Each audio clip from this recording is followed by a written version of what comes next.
92.7. Listen here. Trigmatic's got your drive covered on 3FM 92.7.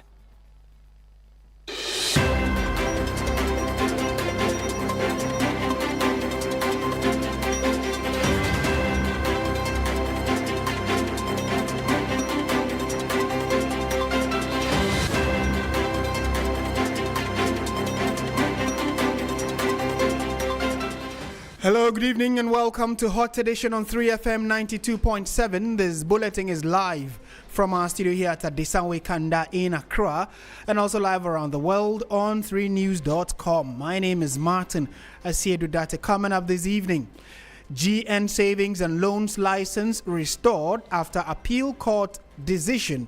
Tonight we ask, is Ghana's banking sector cleanup now open to legal reversal? Time that we have gone through, it's just unimaginable.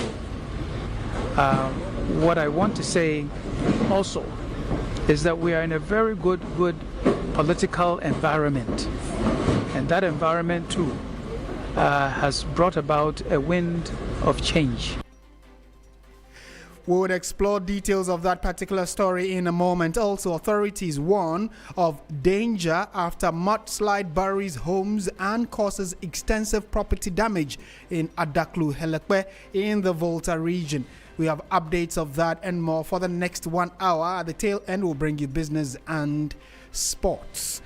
Before that, though, let's bring you some news summaries of other stories making headlines in Ghana. And Grace Hamwajiman joins us. Hello, Grace. Hi, Martin. Let's begin with the NPP because hundreds of aggrieved grassroots supporters of the new patriotic party took to the streets of Takan Swayem in a demonstration against what they describe as a systemic hijacking of the party's internal electoral process, dressed in party paraphernalia and carrying placards with inscriptions such as "No Justice, No Peace," "Save Our Party from Itself," and "We Demand Fresh Elections." The protesters marched through Principal Street before converging at the party office in the constituency to present a formal petition.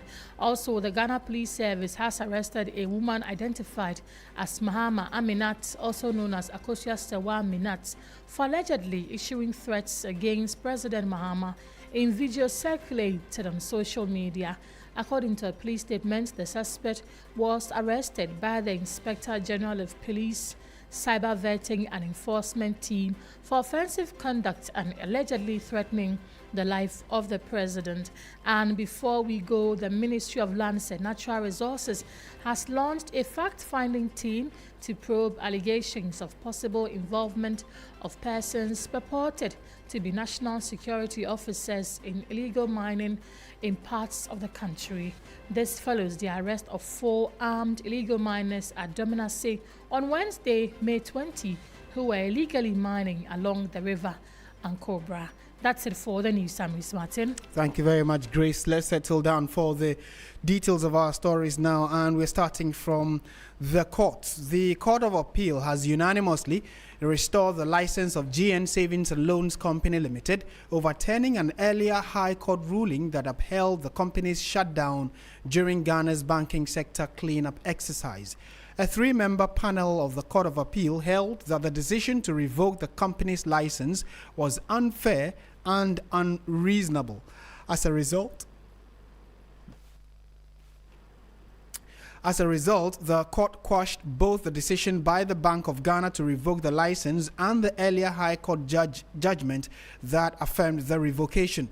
The court further ordered the receiver to hand over possession, management, and control of the company's assets and operations back to its shareholders. And for those of you who may not know, here's a brief background to why GN Bank and its savings and loans were in the news as far back as 2019 when the NPP government was in power and undertook the banking sector cleanup. So on the 4th of January 2019, GN Bank Limited was reclassified as a savings and loans company and named GN Savings and Loans Company Limited. On the 16th of August 2019, the Bank of Ghana under the then Governor Ernest Addison revoked the company's operating license as part of the financial sector cleanup exercise. Receiver Eric Nana Nipa was subsequently appointed to take over the company's operations. that same month, Group Indum, led by businessman Dr. Papakwesi Indum, challenged the revocation of the High Court in Accra.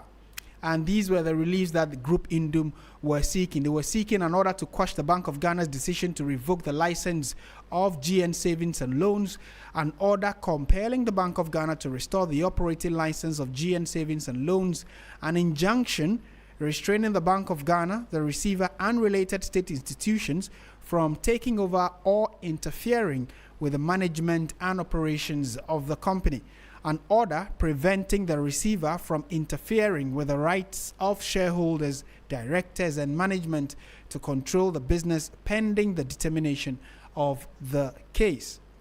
They were also seeking a declaration that the company was solvent and that the regulator failed to properly consider government's indebtedness owed to the company before revoking the license.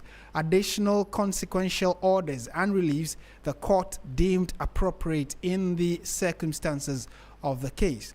So on the 24th of January 2024, Justice Addo upheld the regulator's decision to revoke the license. However, the Court of Appeal has now overturned that ruling, effectively restoring the company's license and reversing the earlier decision against GN Savings and Loans.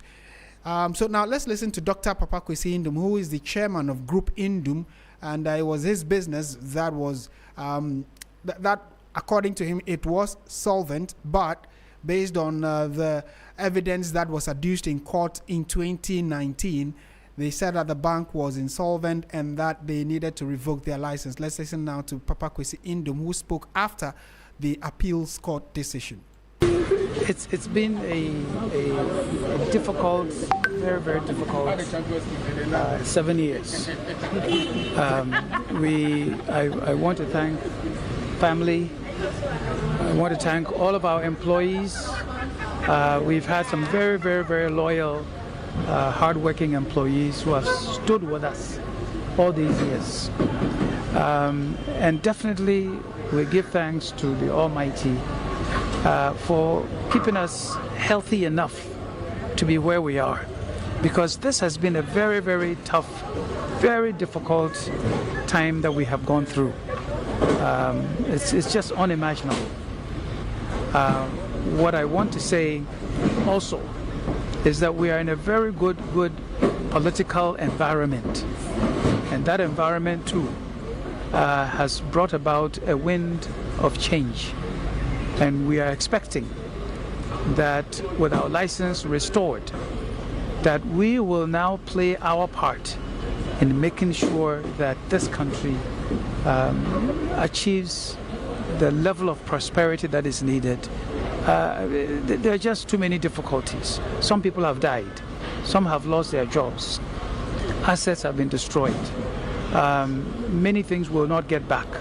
But what we promise is that we will restore this company, we'll restore our business, and we will make certain that our second coming is even better than the first one. So thank you very much. Group Indum, beyond excellence. Group Indum.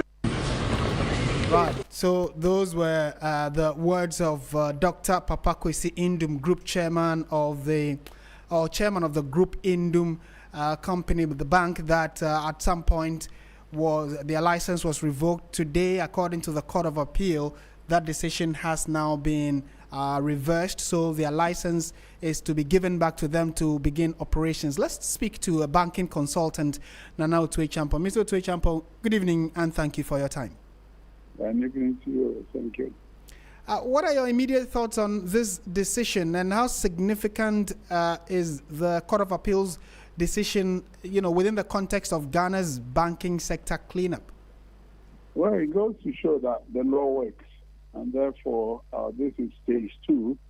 A decision was taken at the High Court, then it moved to the Appeals Court, and we are yet to see the final straw with the Supreme Court, because our investigation is confirmed that it will travel all the way to the Supreme Court. So we are waiting. Right. You mean who is going to the Supreme Court? I didn't catch that part. the Bank of Ghana. It's the Bank of Ghana that Right. applied for the revocation of the license. And so when the decision was taken at the High Court, it moved to the appeal court, and the last straw will be whatever comes out of this. Right. So it means we are not seeing. This is not the end of this conversation yet. The Bank of Ghana is likely to go there. I'm not the lawyer for what I can read is what I suspect will happen. Okay. The lawyers, Okay. yeah. But on the face of it and on the back of the Court of Appeals decision, do you foresee that this is going to open the door for similar legal challenges by other financial institutions that were affected by the cleanup?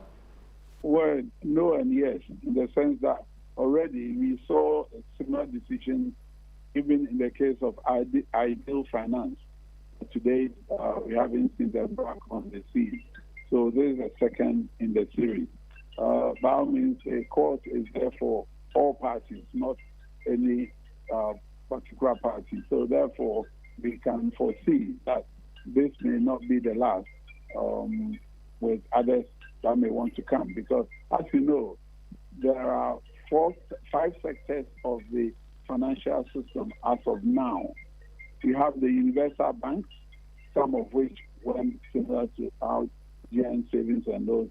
We have the savings and loans, some were collapsed. We have finance houses, some were collapsed. We had the microfinance. The only sector that was ring-fenced was rural banks. Rural banks were not touched. But aside that, the other 4, there were some that didn't meet the Section 123 criteria and therefore had to collapse. Because we are told by Bank of Ghana that their action was based on the Banks and Specialized Deposit Taking Institutions Act of 2016, Act 930. And Section 123 gave them that authority to do what they did. So it's the court that will have to give us the final interpretation as to whether the right thing was done or not. It happened at the High Court. It's gone to the Court of Appeal. And as I said, I anticipate that it will go the whole hog to the Supreme Court before we are able to say that everything has come to an end. And like you're saying, we wait to see what the next line of action will be from the regulator, that is the Bank of Ghana. But what do you make of the fact that this Court of Appeal decision could damage the regulatory authority of the Bank of Ghana? Could it? Or, I mean, there really isn't anything to worry about the authority of the regulator? I doubt it will damage them because they are of the view, and their lawyers are of the view that they took the right decision.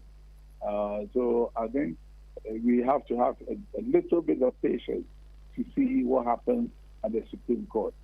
Whatever decision Supreme Court comes up with will then be whether it destroys the reputation of the Bank of Ghana or it upholds the decision. So let's have patience to see what happens at the Supreme Court. And finally, beyond the legal victory as it stands now, what operational and financial hurdles could GN Savings and Loans face in their attempt to resume full operations? Well, that is up to the shareholders of GN Bank.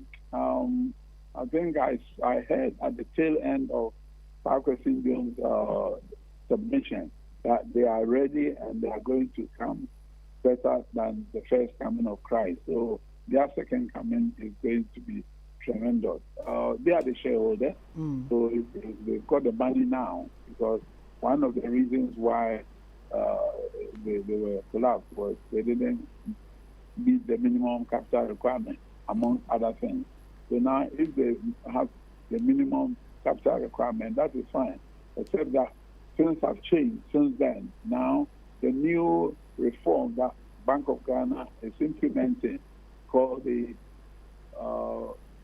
microfinance sector reform, is increasing the minimum capital of SNL beyond what it is now.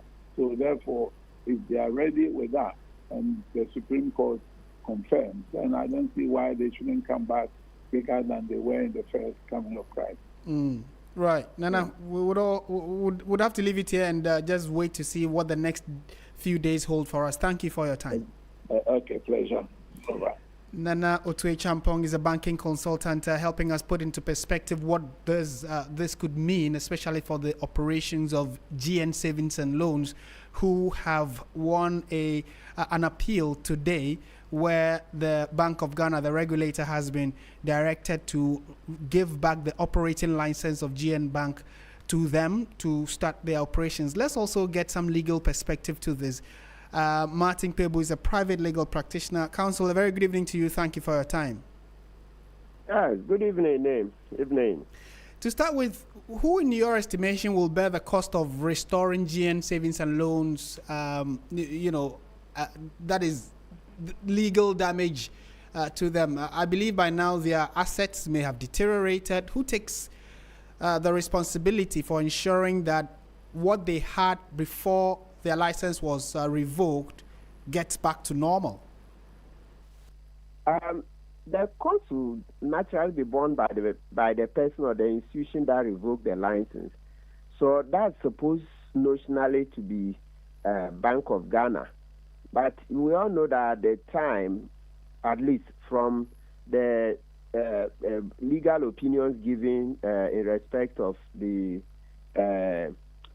revocation of the banking licenses, etc., you could see that the Bank of Ghana was being railroaded into some of them, but into some of those decisions. But once the Bank of Ghana didn't reveal this to the court, it means that it's the institution that will pay. I'm saying so because on the face of the court judgment, you see that, let's say, Akufo-Addo and Ofori-Atta were not sued personally, right? It's the Bank of Ghana. So even though it is these persons who caused this damage, but because they use Bank of Ghana, it's the Bank of Ghana that will pay. And in this one, let's be clear, with verified facts. You remember the opinion Godfrey Dami wrote on the revocation of the Unibank license. He said it was fraught with illegalities. The opinion is there. We've done a number of programs. So it's a public document. If you Google, it's there. Those who don't have, I can supply copies, right? So Godfrey Dami said it was fraught with illegalities, and it was the finance minister and Akufo-Addo who were doing these things because they were giving the pressure that do this, do that, right?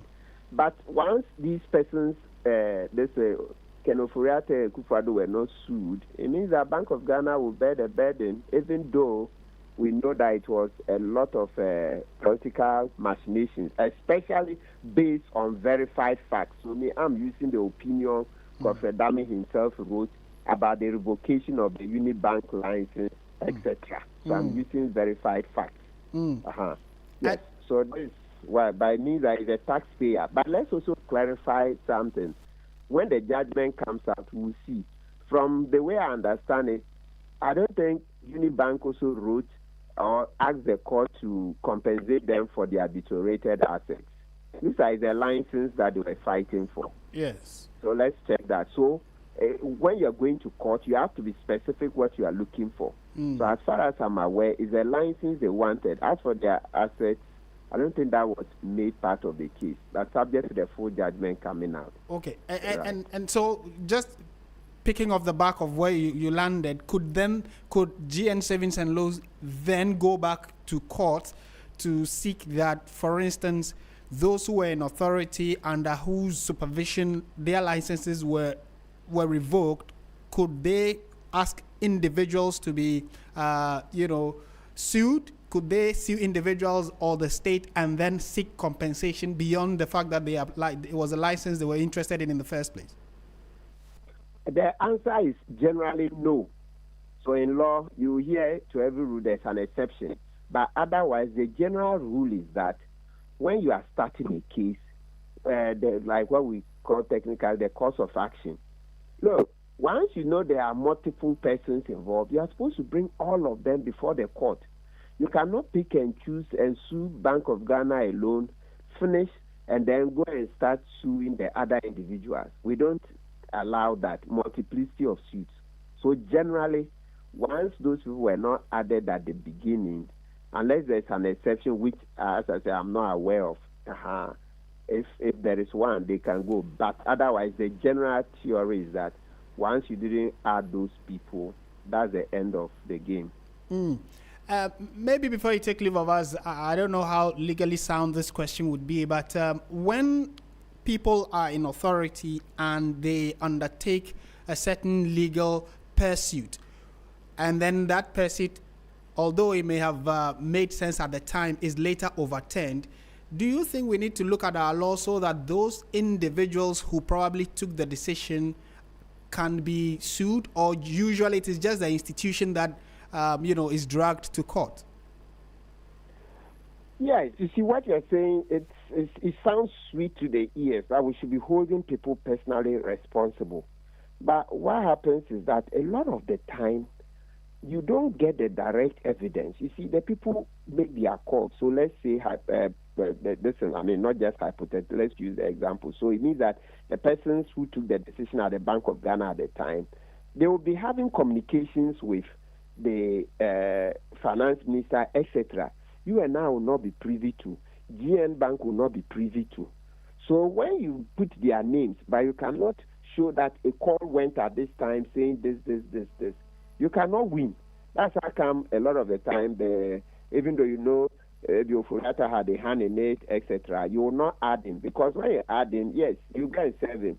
But when it gets to the time of the evidence, when you enter the box, now the question is, so at what time did Ofuriatta make the call? Or if you say it is a written letter, he wrote, where is it? Meanwhile, we all know that practically he was involved in a lot of those. People have brought up anecdotal evidence, other forms, but they can't come up in a court of law. We're just lucky that, some of the things, they just got exposed, right? Like the Godfrey Dami opinion he wrote on the Unibank matter and then accused them, Finance Minister and Ekufuado, of doing that. That's Ken Ofuriatta and Ekufuado. Then you remember the other one, the Trigmatic, where Godfrey Dami was caught admitting that it was Ekufuado who pressed him to prosecute Atuforsen and Japa, etc. There are few. You often don't get them like that. And you see, the opinion that, so let's give the example, the Unibank one. So Godfrey Dami wrote that in respect of Unibank. But when it comes to GN Bank, there isn't an equivalent one. So once there isn't an equivalent one, or you don't have a tape like the Japa tape, you can't go to court. You can say it. As for putting the name, you can put it. But when you get to court, you can't give evidence. So perhaps we should make an exception for these ones that we all know that when a party is in office, the president, etc., they are very powerful. So often people who have information will not give it out because they are scared they will be found out. So maybe for those political persons, we should amend our laws on limitation of actions and course of action, so that when the person leaves office and the evidence comes out, we should be able to sue him. And that's the same reason why this constitutional provision that you can't prosecute a president when 3 years after he's left office, it's not good. So we should be looking to reform so that they know that, look, anything you do, but someday when the evidence comes out, especially for political there's what you call appointees and the president, they can be held accountable. I think that would be very helpful. Maybe we should look to see, I have not looked at that part of the HKC Prempeh report about the removal of the immunities. That's to say that 3 years after a president leaves office, you can't sue him. It's something that should go. And not just him alone, also his ministers. As for ministers, they've not said you cannot sue them after the 3 years. But what the point I'm making is that beyond the 3 years, there are, so let's say for a typical minister, there are some of the things, the limitation is 2 years, some of them 3 years, others 6 years, etc. And I'm making the point that because of the power they wielded, etc., we should give those people longer years, or maybe no limitations, so that once we give you public office and you went and used it for your, abused it, we shouldn't put limitation when you can be sued. And we shouldn't put this course of action estopel. We should make the law that if, like this GN one, after you finish suing and the minister leaves office and now people are willing to come and testify against him, you should be able to start the case and let those people come and stand and testify. Right. That will make the society better. Yes. Right, Counsel, thank you so much for your time as always.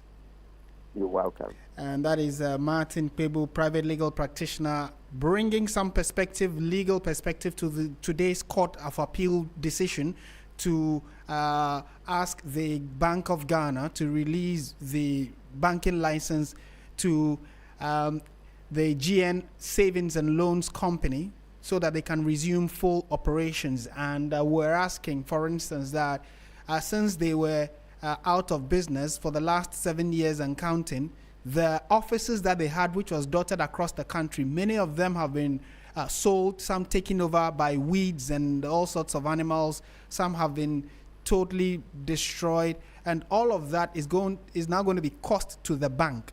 So who is supposed to bear that cost?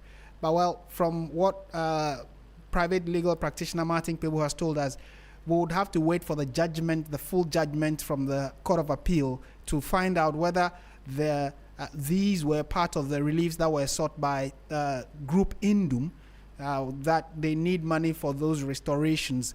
We'll update you subsequently when we get further and better particulars on this. This is still 3FM 92.7. You're listening to Hot Edition. Stay with us. When we return, we'll be taking a quick trip to the Volta region, where about a number of houses have been badly affected, community destroyed as a result of a very serious mudslide.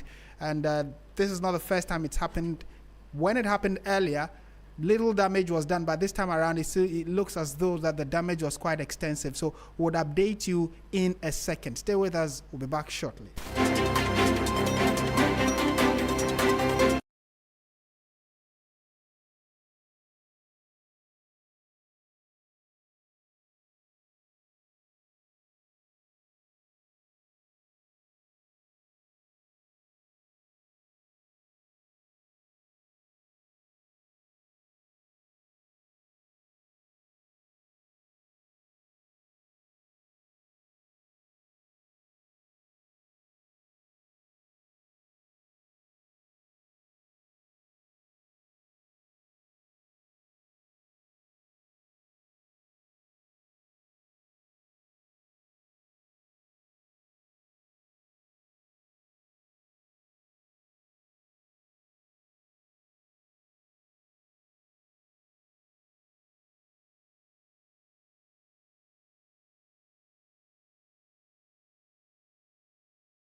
You're listening to 3FM 92.7. Let's go to the Volta region now. And a mudslide carrying heavy rocks from the 600-meter Adaklu mountain buried at least 5 houses and 9 vehicles at the foot of the mountain at Adaklu Helekwe in the Volta region on Wednesday. 2 people, a man and a woman who were trapped in the debris, were rescued by local townsmen just as personnel of the Ghana National Fire Service arrived at the scene. About 50 goats and other livestock perished in the incident, which has thrown the entire community into a state of fear and anxiety. The displaced are now patching with family, friends, and relatives. Let's get to the phone lines and speak to our correspondent, Faisal Abdul Idris, who has joined us. Faisal, thank you for your time. Earlier this afternoon, you updated us, or at least gave us an idea of the extent of damage. And for those of you who are watching on Facebook and on YouTube, you can also get to see the videos and pictures of what exactly happened in Adaklu Helekwe. But Faisal, give us an update of what exactly has happened since this afternoon, when you give us an idea of what had happened, what transpired last night. Martin, 2 persons are confirmed to have been those trapped in one of the rooms last night, but they are currently receiving treatment at the whole teaching hospital. I am told that it was a woman and a son the son actually sustained fractures. The woman, we were told in the morning, that had numbness all the way from her waist down to the pit. A number of livestock have been lost, particularly goats that have been reared up there have been lost to the mudslide. The figure out there is something yet to be confirmed. The number of vehicles has also been confirmed now. We have four vehicles that have actually been damaged. All other vehicles parked around there at the time, now that assessment has been done, they are in good shape and have been moved out, including a tractor and some other heavy-duty machines. The residential property in this case is only one that has also been confirmed. The other residential properties that have been affected, there was not it wasn't really destroyed, except that the mud gave it a new painting. But the third one that was destroyed totally is one where the woman and the son were trapped. As I speak to you, officials are moving here. The MP for the Minister for Roads and Highways, Gavin Kwame Agboja, is here. The Volta Regional Minister is also here, with a host of officials from NADMO and other security agencies engaging the community, and also to have first-hand information about the incident here last night. Calm be restored, except that, yes, residents are living in fear because the first two incidents that happened in the past, the last before now, which was in 2017, were not this devastating. What we are seeing now is quite on a large scale, particularly the extent of damage that has caused to the school and the level of mud that has covered the premises of the school, including the kind of rocks that actually rolled down from the mountain last night. And that is what is causing the fear. Residents do not know what the future looks like. The rocks up there are so cracked. And so the fear is that, well, they live very close to the mountain. There are communities surrounding the mountain. There is Helekwe, there is Guefe, there is Abwadi, and several other communities surrounding the mountain. Among residents is that they do not know what may happen from here. Right, Faisal, and also, so as we speak, we can confirm that no life has been lost, although some people have been injured. You indicate the woman and a child. Absolutely.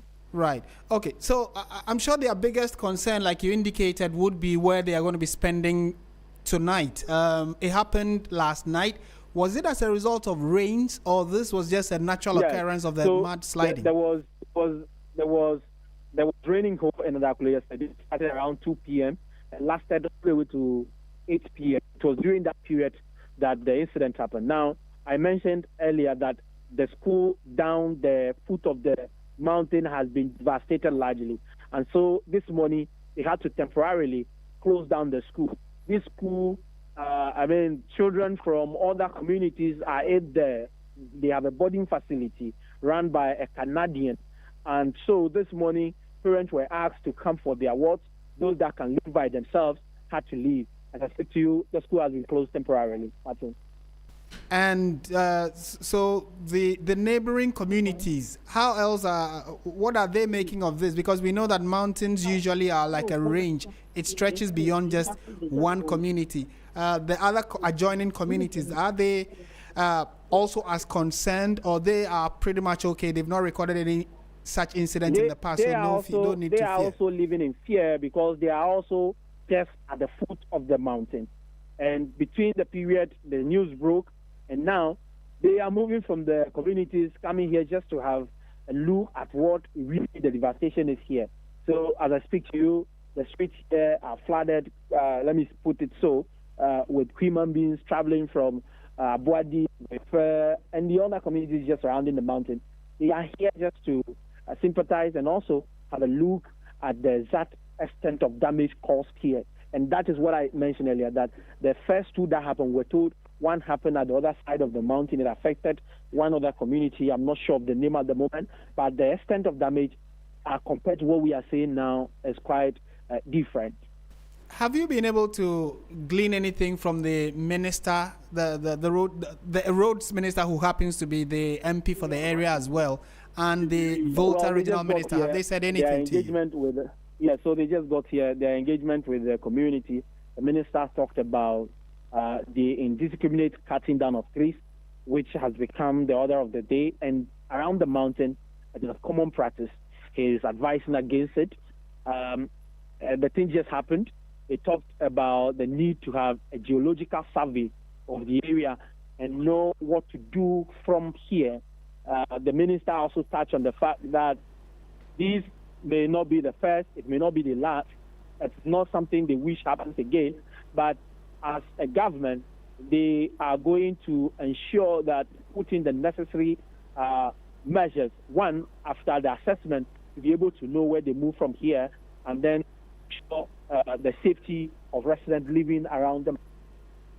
Right. Faisal, thank you for your time, for these updates that you've also brought to us. Faisal Abdul Idris, who is our Volta regional correspondent, updating us on the mudslide that happened at Adaklu Helekwe, which, is in the Volta region. It happened last night, we are told, and then from early this morning up until this very moment, some assessment has been done, and what we have been told is that one child has been critically injured. He and the mother were caught up in a room. Some other two individuals were trapped in a room, but they've been evacuated. Help has come to them, so they've been evacuated. In excess of about 4 vehicles have been damaged, and some are stuck in the mud. And then also about 50 goats and other livestock have perished in the incident. So it looks like quite a serious situation. The Volta regional minister is there. The MP for the area, Govins Kwame Agbuja, we are also told, is in the community. So we'll update you on what next line of action they intend to take about this very unfortunate development. This is 3FM 92.7 from the Volta region. Let's come to the Greater Accra region, where we have information that says the Ga East Chiefs Association of the Ga East Municipal Assembly have made an emergency appeal to the municipal chief executive over the alarming destruction and illegal encroachment of the Dakobi River by private developers carrying out reckless housing projects along the river body. The chiefs and concerned community leaders describe the continuous filling and diversion of the Dakobi River as an environmental catastrophe and a ticking time bomb that threatens thousands of lives and properties across the municipality. According to the traditional authorities, the destructive activities by private individuals have severely weakened the road corridor around the Dakobi stretch and are gradually causing the Dakobi River Bridge to sink, creating an imminent danger for motorists and residents who use the route daily. Let's go to the phone lines now. The Municipal Chief Executive for the Ga East Municipal Assembly in the Greater Accra region, Edmund Agbo, has joined us on the line. Good evening, sir. Thank you for your time. Good evening. Is it that the time these private individuals were undertaking the construction of their, or their construction activities, the traditional authorities were not aware at the time they started? So at the time they started, they came in with a plan of dredging the Dakobi River for smooth pathway for the water. So that was the understanding of what they were there to do initially to the chiefs. It is until they started putting up blocks where our municipal works engineers went to find out if they have permit for the project they are doing. And that is when we realized that no, they were actually not coming from the municipal or the other side of the boundary to do any dredging works, but rather they have been there to develop the land. And based on the information we have, we are told that they are illegally filling and diverting the Dakobi River for a housing project. Can you confirm that? Yeah, precisely that's what they have done. Precisely that is the situation there. We have warned them severally. They will not heed to our warnings. And how long have they been doing this? Over a year. It's been over a year. Right. Yes, I came into office to meet them in the action. And that was when I began to... And these are known individuals, they are known people. Are they from within the community or they are outsiders? They are from outside, in between. So Dakobi River actually is a boundary between Gan East and then Landma, Lankwantana. Okay. Yes. So go on. And both sides are being encroached. One name that keep coming up is Baba Pantan, and then another person also trying to develop a church building, all on the place that they filled with sand material. And as the MC, how much power do you have in drawing government's attention? I mean, you are in government, you are part of government. Is it that your hands are tied? And what can you, as government, do about it? What are the traditional authorities also doing about it? Okay, so we have sent, as the municipal chief executive, I've led a team to prepare a report, and that report has been submitted to our regional coordinating council, awaiting recommendation from them. This is quite disturbing because it looks like a few are taking advantage of this particular situation, and from all indications, it is likely to have an impact on a lot more people. What would your immediate advice be? That they stop completely what they are doing, or they can do it but in a different way? How would you assess what's happening now? Okay, so they have to stop immediately for us to assume the feeling that they have done. And again, we all sometimes travel to the Western world. We see buildings in rivers, lakes, and all that. But one thing needs to be done before you can put a building on a waterway or even in the water reserve itself. So even if that land has been sold to you by a chief, we need to control what you do out there. And with impunity, they don't come for the permit. They don't even come for us to sit down. It is always filling the waterway. When I came, I have lived in Abokobi for some time. That river was more than 70 meters wide. But what we have now is less than 10 feet. Really? 10 meters wide. Yes. That is how far they have gone. And when you make the attempt, it's all about threat. So I only plead with the Regional Coordinating Council to come to our aid to fight this thing once and for all. We have analyzed the cost of reclaiming the land, and it's so huge. So we have also informed NADMO and then the Regional Coordinating Council to come to our aid. So that is what currently we are waiting for. But we have been able to stop the work that is ongoing, except that we need to reclaim the land immediately. Okay. So at least work has been suspended. The people have stopped working on the land. Yes, please. Just that you need to dig out all the filling they have done so that the river can continue in its natural course. Yes, please. And which areas have actually been affected, if any, as a result of the filling and the diversion? Okay, so Abokobi itself, Agbogba and Ablaje, it affects all those areas down to Kwabenya area. Yes. Okay. I mean, it looks like it's an issue that we all need to be particularly interested in. So would come back to you subsequently for an update, if there is any, as to how this is going to be done and whether the people who undertook this would have to pay part or the full cost of the dredging, of the river, which they initially came to propose that they were going to be doing, right? They came that they were going to be dredging the river, but they were rather filling it. Yes. Okay. Thank you for your time this evening. That is Edmond Agbo. He is the Municipal Chief Executive of the East Municipal Assembly in the Greater Accra region. If you're just joining us, the story is that it looks as though some private developers have been filling and diverting the Dakobi River, which is here in the Greater Accra region, the capital region of the country, and that diversion is already affecting some communities in and around Medina, Abokobi. And from what he's telling us, the river that used to be the surface, if you measure, it's about 70 meters, has been filled, and they just have about 10 meters left. That is quite serious in terms of how much filling has been done.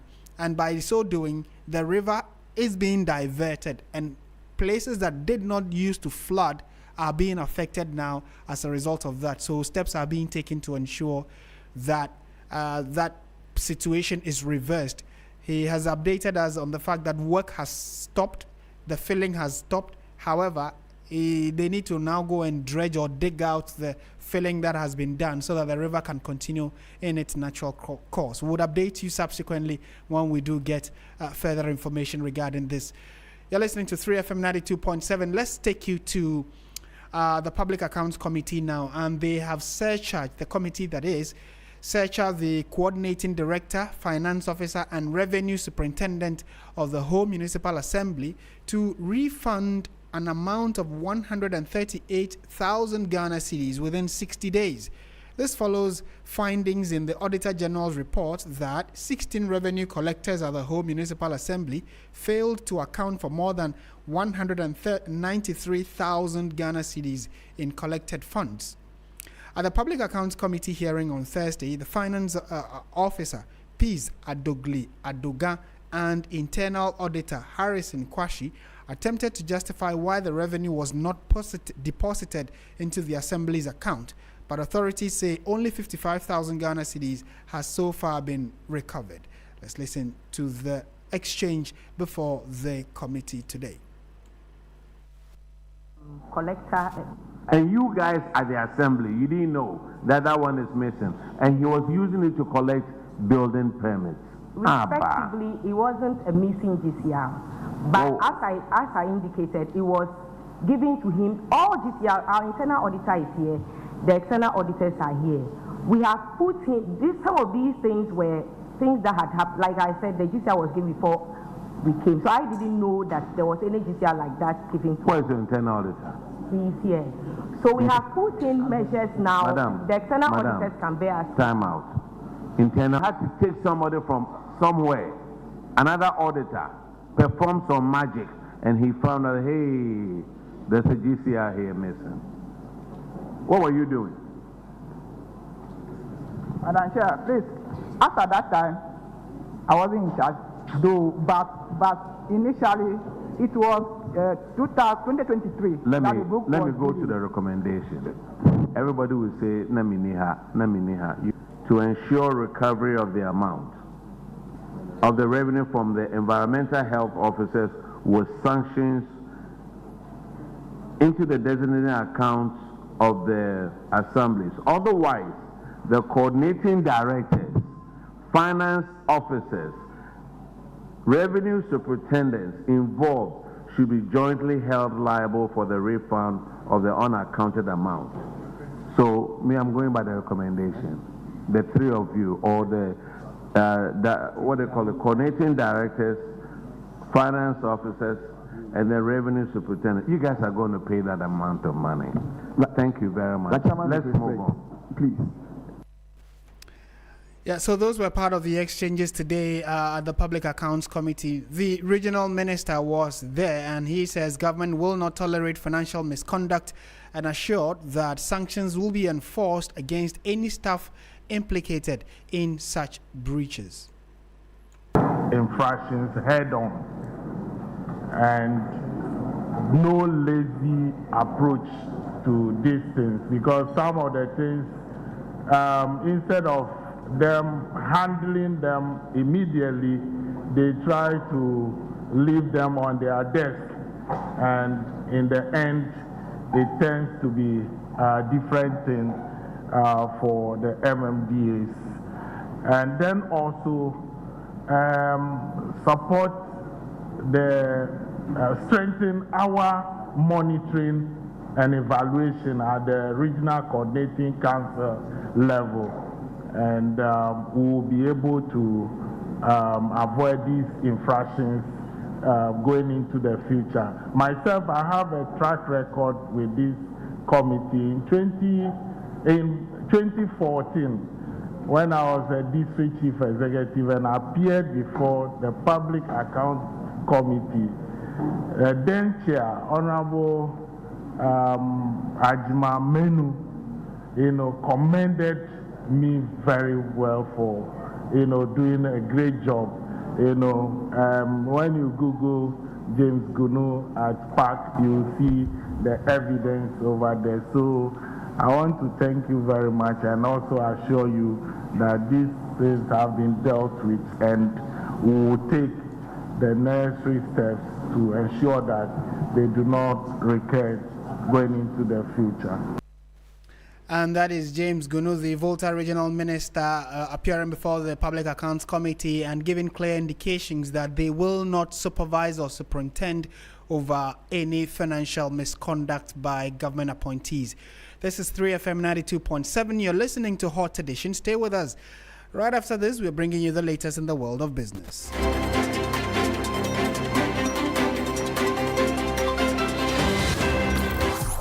Your finest tunes in sync with a soothing voice. 3 Lounge with AJ. Are you tired of the same old routine? Need a break from the stress and chaos of everyday life? Well, step into the 3 Lounge, your world of absolute relaxation and great music with yours truly, AJ Akwako Sapon. Welcome to the best mid-morning show in the capital and beyond. This is 3 Lounge with yours truly, your radio princess, AJ Akwako Sapon. Love it. I love it. It's great. Kickstart your week with Monday motivation. Shake off the Tuesday blues and get ready for midweek mania. Take a trip down memory lane on Throwback Thursday and wrap up the week with Funky Friday with myself and Helen Appiah Ampofo.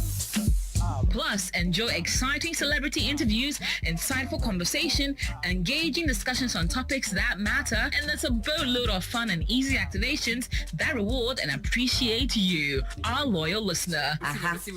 If you're listening, we're manifesting money into your pocket this morning. Don't miss out on the excitement. Tune in to 3 Lounge every weekday morning from 10 a.m. to 12 p.m. with AJ Akwako Sapon only on 3FM 92.7. It's my number one. 92.7 3FM, your urban lifestyle radio.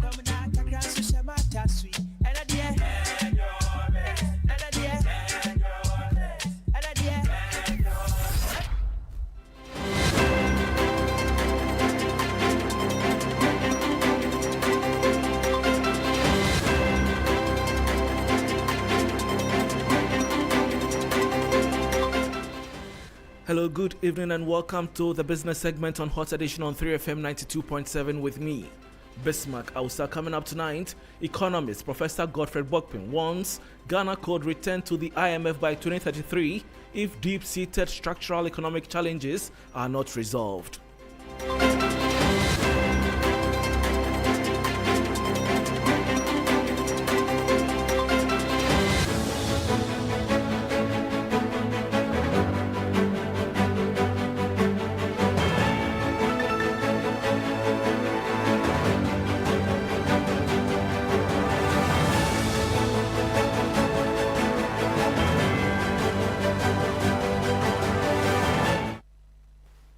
Thanks for your company. Now to the details. Economist and Professor of Finance at the University of Ghana, Godfred Bokpin, has warned that Ghana could find itself under another International Monetary Fund supported program by 2033 if successive governments fail to address the country's persistent structural economic weaknesses. Speaking at the 2026 Axis Pension Trust Pension Strategy Conference, Professor Bokpin said Ghana's recurring economic crisis continue to mirror the same conditions that led the previous IMF interventions dating back to the era of Kwame Nkrumah, stressing that trend analysis suggests the country risks repeating its historical cycle of debt distress, fiscal instability, and balance of payment challenges unless bold reforms are undertaken. Dr. Kwame Nkrumah is not mentioned in the literature as having gone to the IMF because after the program was approved, his government was overthrown. So the first major economic decision Ghana took right after the overthrow of Dr. Kwame Nkrumah was to surrender our birthright to the IMF. And since then, we have been regular and predictable. If you get to know, the fund also, they do the analysis. They know when we should be arriving. And I'll tell you an example. So 2022, in fact, the optimal time, and let me say this also, sometimes when you know your problem and you see the symptoms coming, it's better you run to the doctor early than say, oh, it will go, oh, this one, it will go. So sometimes because we don't recognize the optimal time to go to the IMF, a month delay, a year's delay tend to cost us so much. And that was essentially what we experienced in 2022. The optimal time for Ghana to have gone to the IMF was the third quarter of 2021, and we said it. Professor Godfrey Bokpin is economist and professor of finance at the University of Ghana. Meanwhile, Chief Executive of Axis Pension Trust, Ifriye Oware, is proposing policy measures including government-backed incentives and matching contributions to deepen pension penetration within Ghana's informal sector.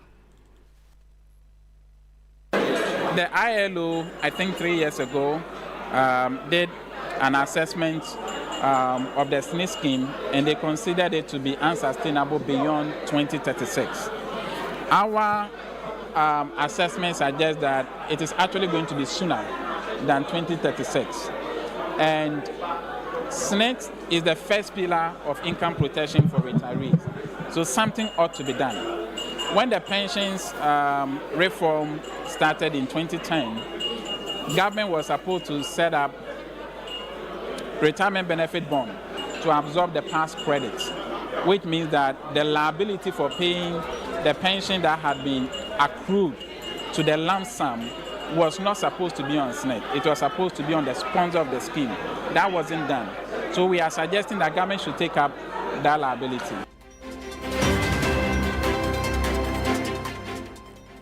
Chief Executive Officer of Axis Pension Trust, Ifriye Oware, ending the business segment on Hot Edition on 3FM 92.7 with me, Bismarck Ausa. Andrew Sefa is here for sports. Please stay.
Hello, good evening and welcome to the sports segment here on Hot Edition on 3FM 92.7 with me, Andrew Sefa Bamfo. Let's start off from the camp of the Black Starlets, where a media officer for the team, that is Sheikh Tofik, has acknowledged the emotional intensity surrounding Ghana's upcoming decisive playoff clash against Uganda, especially with qualification to the FIFA Under-17 World Cup on the line and familiar faces involved in both ties.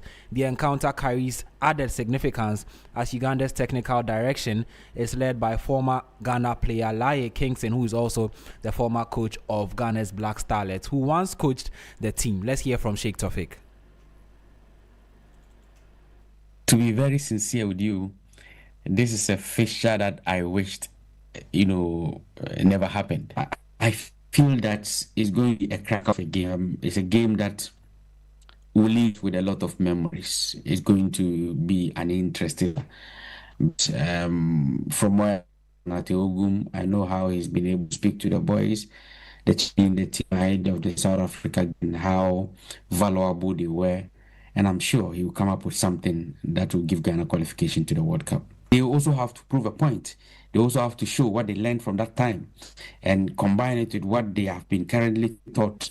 And when the going gets tough, they will be able to stand tall for Ghana. So it comes with a lot of dynamics. The lying factor